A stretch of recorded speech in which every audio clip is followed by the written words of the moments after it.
หลายคนเข้าใจเกี่ยวกับพระเยซูในทางที่ผิดเนาะในโดยเฉพาะในประเทศลาวเฮาขาน้อยเองก็พยายามที่จะ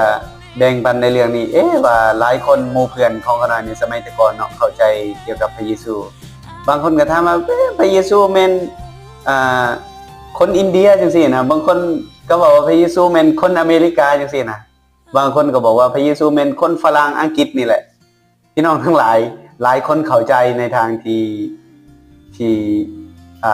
คาดเคลื่อนเนาะในทางข้อมูลทางประวัติศาสตร์พี่น้องทั้งหลายเมื่อเฮาศึกษาเรื่องของพระเยซูขาน้อยเองในเมื่อก่อนเนาะพยายามที่จะเข้าใจเรื่องราวของพระเยซูว่าพระเยซูแม่นไผเนาะ